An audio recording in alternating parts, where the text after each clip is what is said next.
remember jud ko nalimot ko unsa ko mga commitments ato nga time pero na trauma ko ato nga day kay kanay bitang 7 to 11 na ako diri, 11 to 12 na ako didto, 12 to 1 didto na sad sa Pikas. Mo travel ko 1 to 2 and then 2 to 5 diri na sad. Oh my God.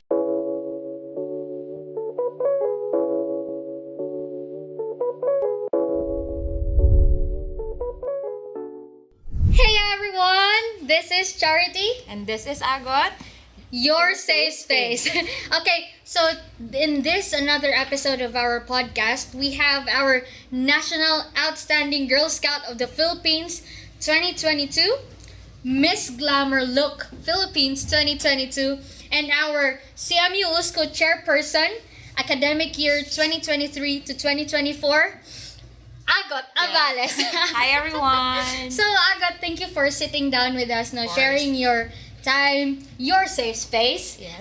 Sa amuang Share the Safe Space Kamusta Couch podcast. Alright. And really thank you for your presence, Karen, and really to talk about your untold stories to our audiences, Karen. Do you want to introduce yourself more, your age, your course, any fun fact about you? Alright, so I introduced myself as Agot, but my real name is Joriegae. So I'm Joriegae Abales, 21, still a student, Bachelor of Arts in Political Science, and single. Fun fact, I really like any shade of purple, like violet, lavender, and I'm a sweet tooth. If I have to pick any kind of food, anything basta tamis. Ano lang yun siya. That's why sweet food kayo si Agot. Dili. Pero fun fact, that's why I know po niya, she's a really sweet person when you get to know her, is that we've spent, almost 6 years. 6 years sa high school together sa CMU, sa CMU Lab. So, nag-classmate me 6 whole years, and really, I've known her as a really responsible, sweet, and someone that you can really trust and really a safe space yun. So, ni under na pa nato ang generator, no? So, we're really sorry for the candid noises nga enter in and out of the podcast. Really, Philippines is so candid, and even Valencia, and even our conversations here. Yes. So, with you getting to prepare sa mid-year and even enjoying, in the middle of enjoying your mid-year na vacation, how are you? Kamusta ka? From 1 to 10, with 10 being the lowest and with 1 being the lowest and 10 being the highest. Alright, so one good thing, wala ko mid-year. I do not have a mid-year, wala po ko yung OJT, so I really have the spare time for the vacation. But sadly, no, kanang nakauli ako sa mong house for 3 days and then back to work again siya diretso.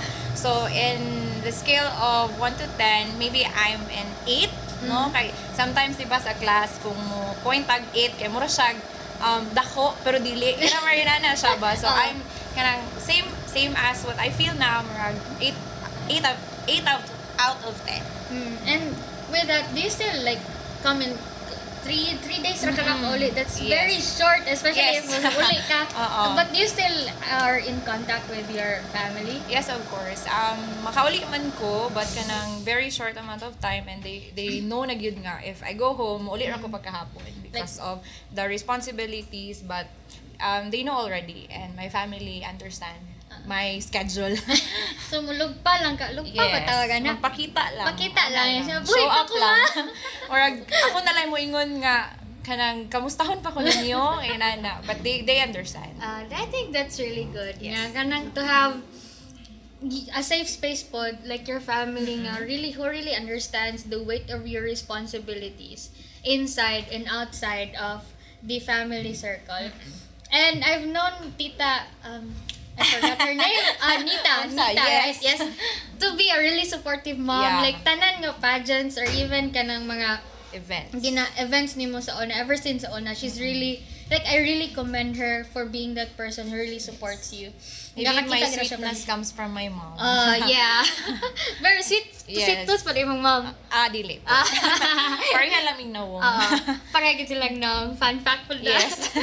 So, kanang as you have these responsibilities, God, sa Girl Scout or sa isa usko or even as someone who, di ba, kanang affiliated pud ka karon sa Miss Teen Valenciana Yes, organization. as organization. What's been the highlight of your vacation so far? My highlight, I really do not consider it as a vacation. Kaya mura ko, I'm gagala ako, like, I galaag ko, but work gyapon siya, may inanang naitabo. So, right after the end of classes in CMU, no, I traveled a lot. Like, a lot means, like, I went to Davao, and then South Cotabato, back to my Bukidnon, God. and then Davao. Oh my So, God. Davao, and then, diri lang pud, mga nearby places, but, nahurot gid akong akong sanina kanang inana jud nga feeling no nga malabhunon tanan because I do not have the time to like manglaba inana kay sige og lakaw. So first commitment was on scouting. Wag mo gid ang highlight kay nagtuyok-tuyok jud ko.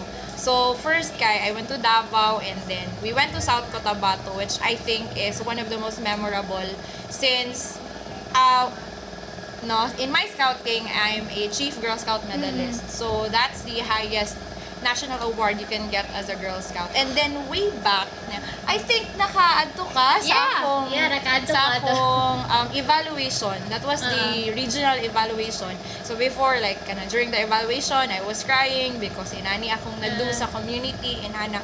And then, when I went to South Cotabato, it was me who evaluate. So Oh ako my na ang God. evaluate, and then seeing girls experiencing the same experience as I did, right? Fulfilling siya, not just to them but also for me. So that is what I did when I went to South Cotabato, and when I get home, back to Usko work, no, kay last week lang nag-turnover me. So Oh my God. since Usko is for the seniors na organization, it should sa school mo siyang pinaka last mag-turnover. So we really have to wait, and then not enough time to plan. So grabe jud, hectic kaayo, but malingaw ra man gyud pud ko. Like work and travel goes together. Much better pud kay maisa ra akong trabaho. So I've been traveling a lot gyud, like the highlight of my vacation. I think that's really commendable. Like, for some, no, they would consider traveling a lot and also working kanang side by side anang pag-travel nimo to be really stressful. But as what you have kaning shared sa atong audience is that it was really fulfilling for you to Fulfilling for see like Girl Scouts achieve what you have achieved. That was 2020, right? If I'm not mistaken. 2019. Sorry. 2019. God. Ulo, grabe. Dako na gid Dagko na kita, tigulang na kita siya. Tigulang na gid ito na nakita mo tuhod kalit. Grabe kay pandemic ba? Like, it really sucked like everything, the time, the space nga ni Koan. But it's really good nga nagkastorya ta ba. Yes. Deep talks.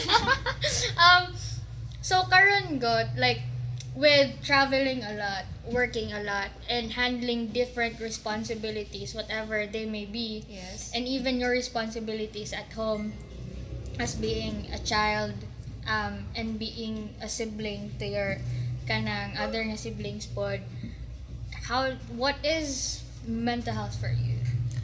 Okay, so we've been hearing mental health a lot, no? There Yeah, are so definitely. many people advocating it for now. And then, it's not to kanang like give the norm to mental health, pero karon ra pud siya sa atong generation rag na open. But for me personal, of course, mental health is the health of the mind. And then like how you take care of yourself, that's considered as like mental health gihapon. It goes beyond your physical form of health, no? Kay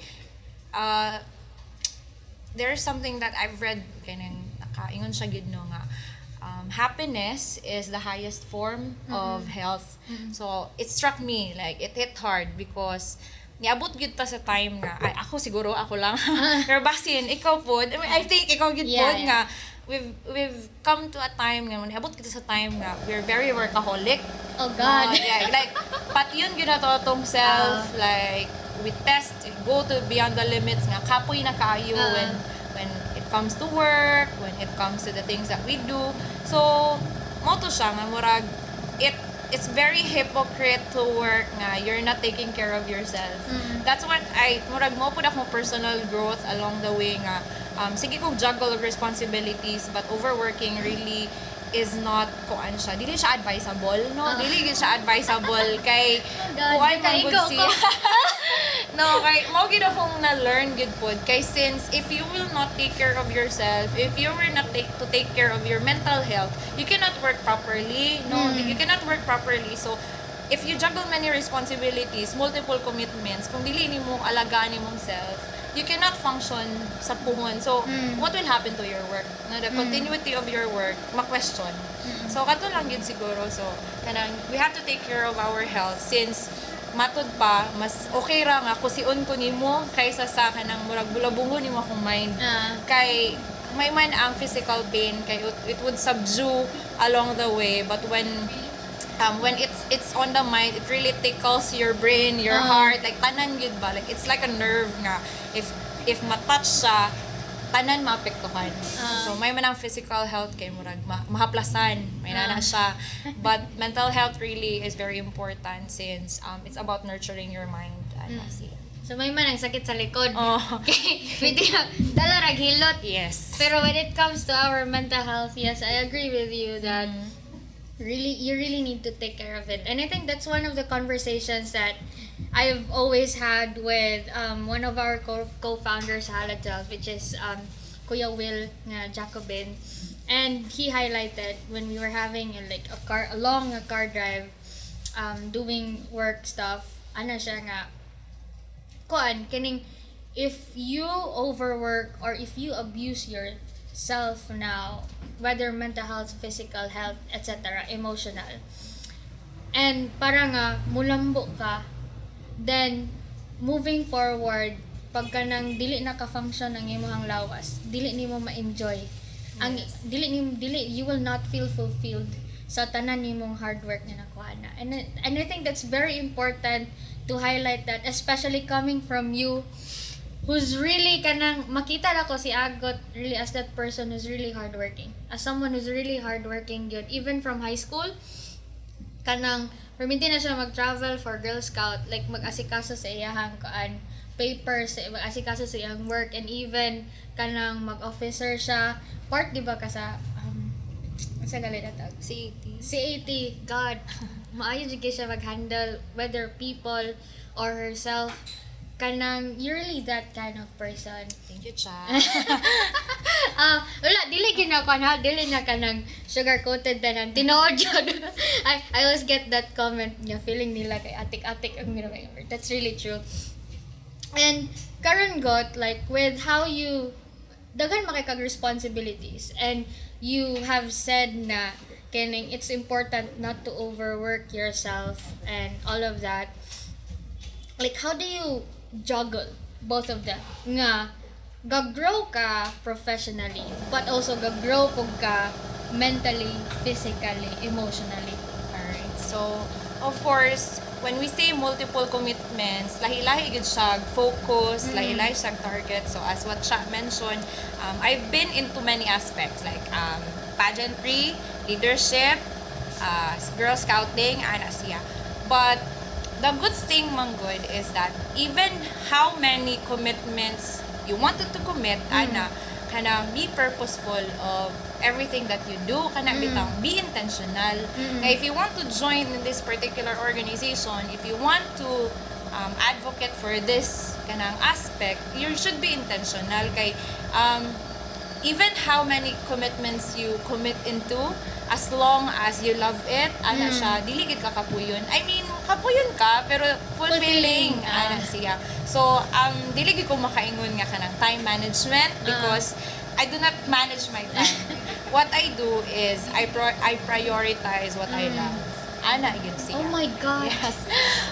Because, but one technique is that ga-calendaring jud ko, kana bitong kanang sa calendar, and then mao ni siya akong buhaton for this month.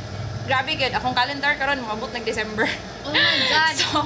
So if i-manage na ko ang kong time, rag dili gid ako ma-manage. So what I do is I prioritize. Like if feel na ako mas needed akong time, akong skills, akong effort for this organization, I'll go there. If dili kayo, so it can wait. Ana siya. So prioritizing the urgent ones, ana siguro. And And then kay dili man gud na siya necessary nga mabiyaan nimo ang uban. When you prioritize, it means kanang you go through with the highest urgency. Dito ka mo adto ana siya. And then kuan sad siguro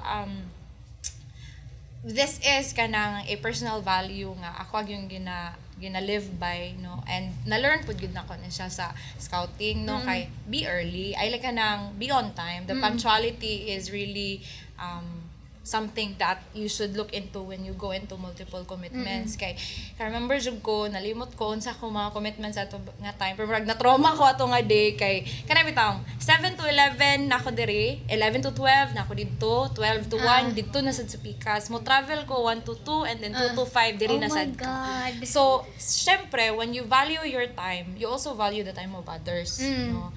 And dili gid na siya nga if you are, for example this one nga kanang guest ka ani nga particular kanang event, you should be early kay kanang dili ra man imong time gud ang ma-waste pud ilang time if magpahulat ka in ana siya.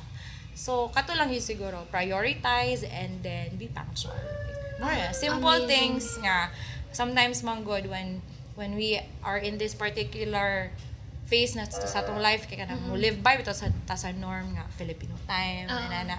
Pero kanang ana, you live by your personal values also. And kanang I would like to highlight what you said because I'm also learning from it. I'm really so much learning about this. Kaning when you said nga most of the time we would say nga I'm really good at time management, etc. But it doesn't have to be like that, right? It just have to be nga kabalo ka sa imong priorities and really being aware of that. And I think that it's also important to highlight as well nga katong nga kanang on time ta for maintain. So karon na adlaw dili gid ta on time. Na-extend Okay na lang. on time. I'm really sorry for that. I apologize for that. But usually yes, that's something that we really need to value, especially with how many commitments that we have. And speaking of time, karon nga kaning kuan, how do you maintain good mental health dayon anak ko? As ga prioritize ka, like for example, nag-prioritize ka Girl Scout karon, but then Usko would call or even Miss Teen Valencia would call like, hey, we need you here, etc. That happens, right? Yeah, it that happens a lot. How do you how do you maintain all that? Because yes, we can control our calendars. About like December, I think sunod ko to. But how do you maintain kanang your mental health anak pod nga mag-call basin asa needing your help or anything? So of course, diba, multiple commitments means multiple calls. Multiple hali dari, ana siya. Maybe ang pinaka, like, how would you maintain that kay nagid kay kana bitawng advance ng mga kung aha ko ani nga time kay this is my technique. Technique yun ako ni siya nga kanang mag-blocking ang schedule nga if by this time kay dili ko free, so ma-block off na ang other commitments. But kanang say for example the urgent ones ana lang siguro kay kanang the patience and of course kanang your action would speak of your kanang what do you call this, kanang kung how committed are you or inana manggod siya, pero dili man gyud na siya malikayan. So like patience and understanding would come together ana nga time kay be patient kay syempre naka-block off na ka pero tagon gihapon ka ana lang siguro patience and understanding and good communication with the people that you work with kay syempre kung kabalo sila nga mas heavy ang responsibility ani makasabot man sa pikas ana lang siguro. So kato lang kanang you should also be open nga kani akong schedule ani nga time kay dili na gid ko pwede. So at least the task would be delegated to others ana siya. So kato lang, pero kanang I'm not saying jud nga I'm a pro in this stuff kay kanang it happens a lot gyud nga kanang magdoble na imong hunahunahon, pero aside from my personal growth gyud nga from high school to college kay isa gid pud na like the long patience kay I'm very like mubo kay kog patient nga tawo but kanang with my leadership sa mga gina-attendan nako kanang you really have to be patient, not just with others but with yourself. Mm-mm. If dili na gyud kaya, dili na jud. Ana, kung Sige, kung tate. kung kaya nga kanang kay sometimes we are kanang kung niagi ta as person nga well delegated kay we really do not know how to say no. Ana nga kung pwede ra gud nga mabalibaran sa ang uban kay you can work another time, pwede naman. Ana lang gud siya. And I think that's one personal value I would want to share to other people as well. Like, having this good communication with the people Yes. you work with. Like, yes, you can have as many commitments as you would love to. Kay ganahan kay ka. Ana nga mga things like you like pageantry, you like the leadership work, you even like kanang the Girl Scout nga kanang responsibilities nimo. And the most important thing is being open about your commitments. Nga like, hey, dili gyud ko ani, etc. But if na urgent, call me, and then I would extend my patience. And kagas gyud ko anang magsige tag say yes. And I've been through that, and I'm still going through that ana nga process pod, and really learning from it ba nga you can say no pag dili na nimo kaya sa imong lawas. That's one best thing I've learned good. Like my personal growth, acknowledging like both the good and the bad. Like kanang if impatient ka, you have to know yourself na impatient ko. So I'm going to work in that area. No kay kanang self-awareness is very important kay rag mo na kung na-block off before kaya na bitaw maniguang nga gid ka kay na kay mga self-realizations and then it should not stop nga na-recognize nimo siya. Like you should aid ana bitaw Taking action. Okay, what would you do after you recognize such sa bad trait nimo, imong good trait, would you retain, would you adjust? Ana siguro like acknowledgement also is very important. Yeah, acknowledgement, accepting, and doing something about it. So 3 steps lang. Mario hugas og kamot. Basa, sabon, o kuana ba day waswas. So the thing is, you acknowledge, you accept that you have this good and bad qualities, and taking action, whether sa good siya or bad na side. Okay? Wow! Three tips. 3 tips ito nga nakuha ninyo from Agot Abales. So karon dayon ko nga kanang you're entering another academic year na pod, and then right na may new nga program ba na sa Miss Teen Valencia? Yeah, for the Mr. and Miss Teen Valencia this Mr. year. and Miss Teen. So, with that nga, enter na pud ka like another year with it. I know nga nag-start ang 2023 January, but August usually signifies July or August usually signifies start of something. Yes. Kaya dira mag-start ang school year. So, how do you feel about transitioning from karon mid-year going to that another kining hectic year na po for you? Okay. So, no, first and foremost, I wanted to rest like a week before ko mag-start na pod og work, but I do not have that privilege since I kanang after all travel, I have to work on directly on the calendar for usko.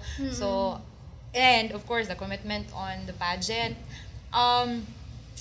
When I share lang yun na ko siya kay kanang murag dili lang siguro kita going 4th year makarelate jud mi ani.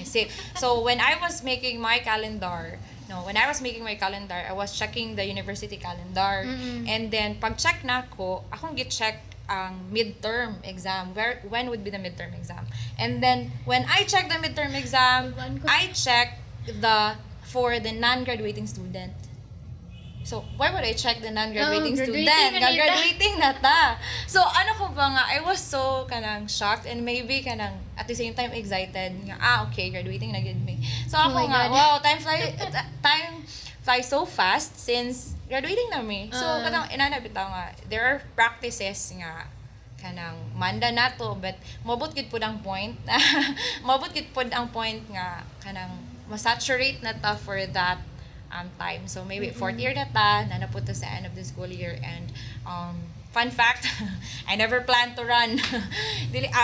because of the multiple commitments I have, dili na unta ko gusto mo run, pero murag na call murag ana lagi Calling kanang siya. na Elsa na pod nga murag feel na ko okay, it was for me na pod, so kanang sige go, pero it's not really a decision that I regret nga kuan lang gid siya kanang part bitaw nga murag dugay kay siya nako na decidean ana. And then katulagi multiple commitments, tapos December na tamay na kong kuan, pero kanang when I situate myself manggod nga if I'm not doing any of this bitaw kay murag di po na ko ma-imagine akong self nga I'm not doing this, I'm not doing that, Because you love them. yes wang good siya. And then kuan sad kanang katulagi kapoy pero fulfilling. And then kaysa kapuyon lang ka nga wala sa rason, murag Oh my God, weird that's mong so good kay true. siya. And then mas kapoy na, like doble kapoy gid nang you're being tired for nothing.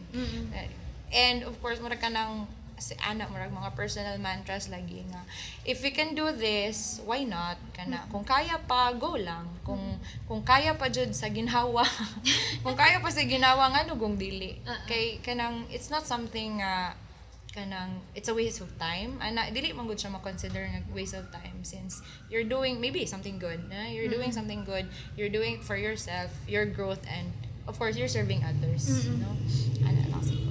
And CMU and even Bukidnon is so blessed nga you get to sit on those positions that you have right now. Kay kanang as what I've said, you're really like a unique person to be with and to work with. Anang niana ba? And really kaning amazing kay siya. And I would like to highlight what you said nga it's good to be stressed about the things that are productive for you. Yes. Than stressing about the things nga tungod kay wa kay mabuhat kanang niana. And that's something that I've learned too karon na pod sa mid-year kay kanang sige may istorya ni kay Will and mo na ingon nga may na lang nga stress ko ani gyud kaysa stress ko nga ako gyud buhat.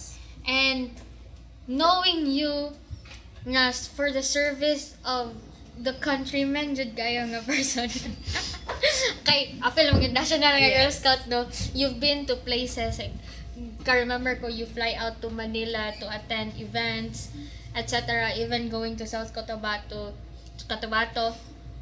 for that. Kining makita pod gid nako got sa imong mga kaning sa outside or and inside sa camera that you really fulfilled when you talk to people, kay naagig listen sa imong eyes ba that you really love what you're doing even though sometimes you get tired. Kanang niya na siya. And thank you for sharing that, because not everybody would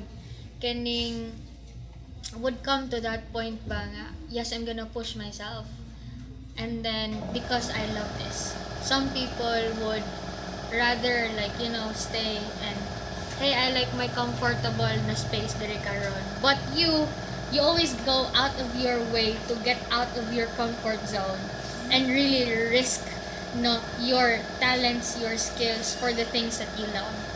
And I think that's very important inside and outside of this camera to learn from the audience. And from that goal, as we end this kanang episode karon, what are the 3 things that three personal strategies that you have kanang to cope up with responsibilities, with multiple commitments for you? No, that's 3 things, no?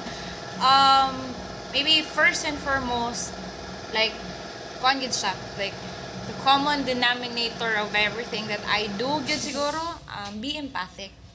Like, always feel someone who feels for others. Because it's in everything that you do, yes, na magi time nga we really love the lonely times, no, kanang kita-kita mga me time, but when you go outside, when you enter the real world, you have to work with others. So be empathic, no, kanang sa imong workmates, sa imong ako sa akong mga sisters sa scouting, you have to understand them, like kanang be in their shoes, kung ikaw sila ikaw, be empathic. That's one thing. And then second would be raw and intentional. Like when you are raw, like this is something that I've learned, maybe sayo po na ako na siya na learn. Kanang kana bitaw, you have to be straightforward because when you are bare, like when you are kung express gid mo nga you're broken, you're this and that, it's a beautiful combination. And you are genuine with yourself and others because sometimes if we always go out wearing our masks, we can it defeats the purpose. No, it defeats the purpose. Say for example get kana bitaw, you have to practice what you preach. Kay if moingon gud ka, labi na ako karon nga moingon gud lugar ko nga akong mental health is very steady because nako diri sa couch, I'm the one speaking for mental health. I'm very dili jud ko moingon ana kanang I'll be real no nga kanang my mental health, even with all the things that I've learned, it still shakes. No, mo shake it siya along the way. It would waver. So be raw, be real in everything that you do because no matter what you do, there are people who will judge. So when ikaw kung sa imong self you did something that you feel you really are passionate about and you are real about it, wala others. Wala sila say. Nothing else will matter. Yes. And then, diba, raw and intentional, it would come together, no? Be intentional in the sense that you are focused on what you do. Kay sometimes mong good, kung dili ka intentional of what you do, niagi ka pun ko ani nga face, no? Niagi ka pun ko ani nga face nga, apil ani, apil ato, apil ana. And then, I'm not intentional just for the purpose nga mo apil ko ani ana. So, what happens at the end is that ma-drop out gini mo siya nga mga commitments.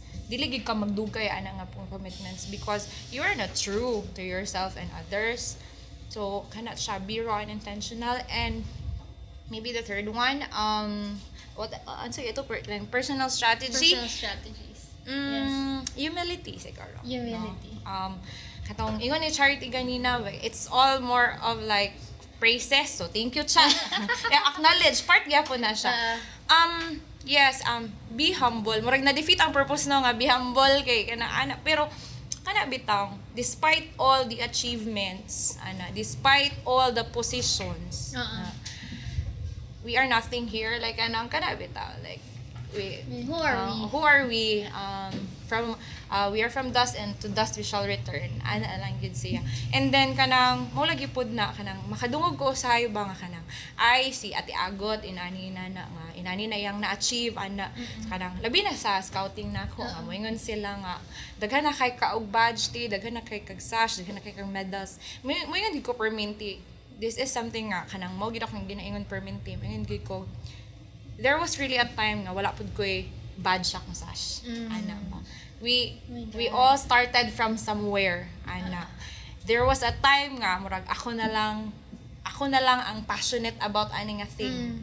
So kung aha man ko karon nag-take gid ko og kanang step murag niagi gid ko nga I was doing it afraid, ana. Kanang kay again there are things no nga rock bottom will teach you things that mountain tops could never.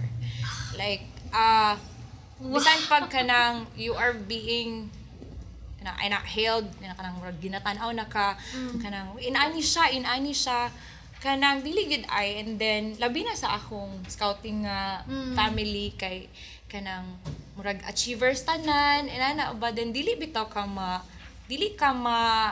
ma-insecure. Murag makuan ka, ma-encourage ka nga hala inani akong sisters inani sila dinhi. So murag ma-encourage ka in a way. Then makaingon pud ka ba nga kanang imong achievement kay wala ra pud sa uban. So kana be humble because every now and then like everywhere you are kay nagay much better sa imuha. Nagay dili mo pud nga kanang in the sense of comparison, and again like comparison is the thief of joy gyud. That's so true. Ana lang, be humble and kanang katuso be empathic, be raw and intentional, and be humble. Oh my God, thank you. As mag-listen na to ang listeners atong audience ani, I'm also learning a lot.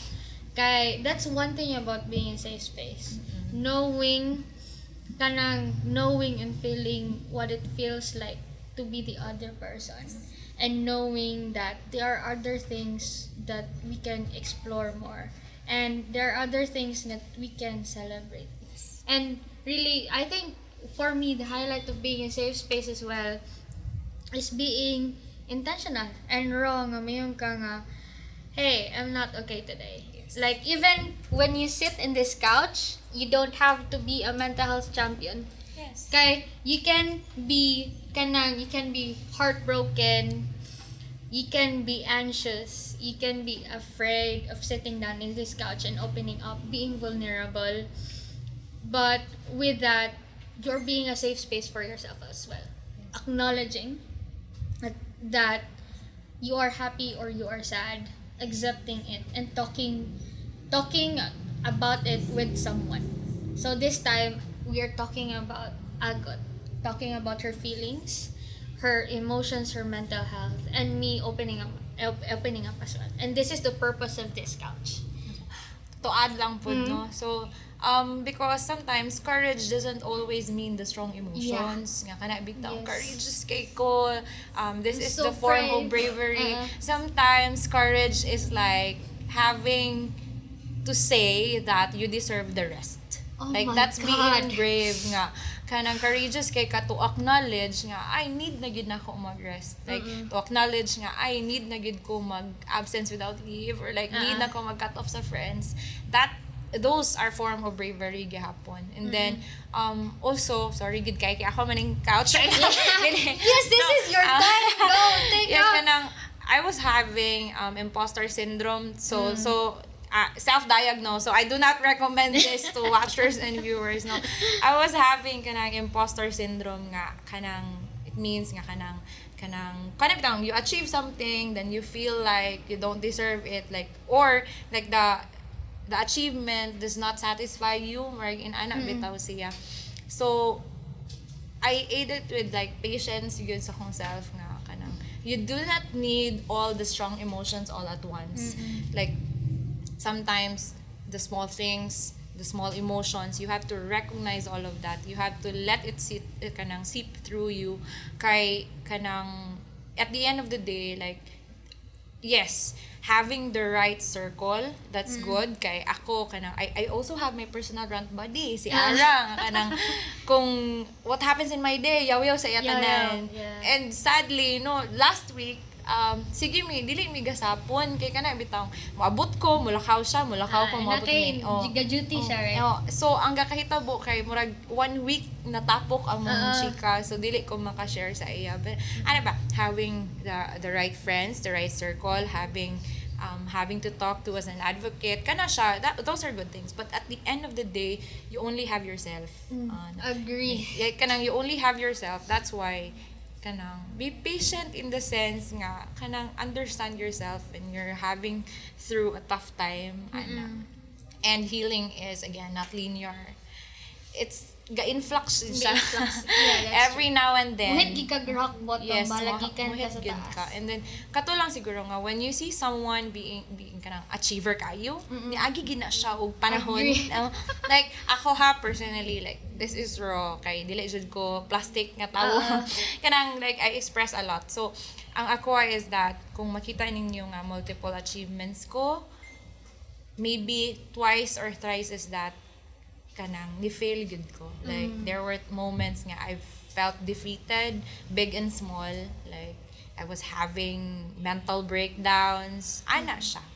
And yeah, you have to be open about it. Kay dili every now and then the good agot or like the achiever agot ang ilang makita. Kay niagi gud ko kay unsaon ninyo pag-achieve kung gusto ninyo ani kung wala ninyo nakita akong behinds, like Pero how do you the deal- untold stories, right? Sige, how do How do I you deal with that? How do you deal with disappointments? Because like kanang as what you've said, like before you achieved all of this, you've kanang managed different na failures from Yeah. before. How did you manage it? Because I know that some of our audience are undergoing the same thing as well. Like managing the disappointment from not getting the things that we want. Jinx. Just like how we define success, we also define our failures. No. Yes, kanang Quote, failures are part of the process. And then sometimes man good, the best the best technique that I do, like, sa akong failures, learning din ako siya. But, of course, you have to feel the pain of those failures. Dili mong good all, kana lagi, recognize lang, jud, kay, dili good all the time, the happy things, the happy moments, the achieving moment, ana ba, dili mong good na siya all the time. So, ako, ni-fail good ko, guys, many times, like, niabot gid po sa point nga kanang kaingon ko nga oy hilak then niabot ko ba nga ana ko nga feel ako kay dili na nako ni siya ma-achieve nga things. But life is short for like too much success. Murag ka nang you also need at some point you have to fail. You have to fail yun at some point kay there was a particular time that I failed then murag mao akong turning point. Nga naingon ko nga I have to do this. So moto siya nga niliko pud akong life into better direction.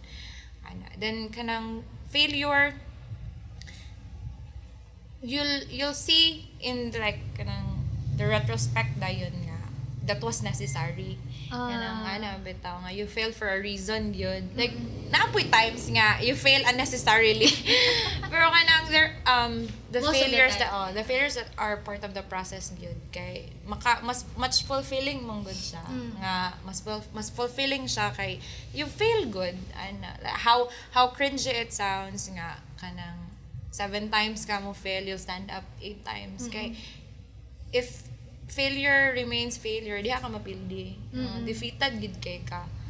So you define what fails you, you define what is success for you. And then the very best thing is of all those failure or success, the satisfaction. Very important yun po. Alongside humility is the satisfaction of the things that you do. Kung ni-fail ka na, then ni-learn ka na na-satisfy ka, good. If successful ka in nga area and then ni-learn ka pun ka, be satisfied. So the common denominator is the fulfillment you receive from the failure or from the success nga mo na-achieve. Right. Oh, thank you for that. Like kanang talking with you is like kanang learning how to love myself all over again from like not overworking with so many kanang commitments, with really acknowledging the emotions that you feel and recognizing the failures nga makuha nimo and the learning opportunity from it, and really kanang learning how to respect yourself bitaw in a sense nga okay kaning dili ko okay ani and I should put boundaries on this, etc. And really thank you kayo like daghan gyud ko na learn from this balik na ako pero daghan gyud ko ka-learn and I really miss talking to you like this. Parang kita rata sa university and beso-beso lang. Ciao. Lakaw nako okay lakaw but really sitting down with you sa kaning couch really means a lot because not everybody can hear your story every day. And kaning podcast it would go all over Bukidnon, even sa katong schools nga dili kay nato ma-reach, and even beyond Philippines no, as we have kaning audience in Australia as well nga really to learn more from you and to learn from you ana siya. So thank you kayo God for your time, for your space, for your safe space in this podcast. And as we end this, if you want to learn more of imposter syndrome or learning how to take in failures from a mental health professional, you can always go to and we invite you to our Facebook page and our safe space called Mindanaoan Safe Space Confessions. So where you can be vulnerable with your victories, with your success and your failures. And I believe that Agot is part of that community as well. And she will be with you as you go through the process of personal growth. And our mental health professionals who are for free will be there with you in para nga mag-guide sa inyo in your mental health as well. So we will put the link below sa among Mindanaoan Safe Space Confessions. You can always join anytime. And then you can always post anything anytime, and we will be there and we will be present for you and become a safe space for you.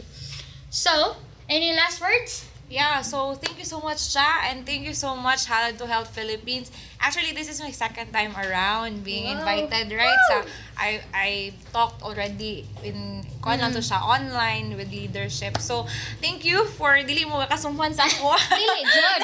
You're really good to, like, tsada kayo So, TikTok siya. thank you so much for having this because knowing that there are still youths out there who really are passionate of what they do. So, come on, very intentional because you and I and others, we have the privilege or like, we have the choice not to do these things, no? Yeah.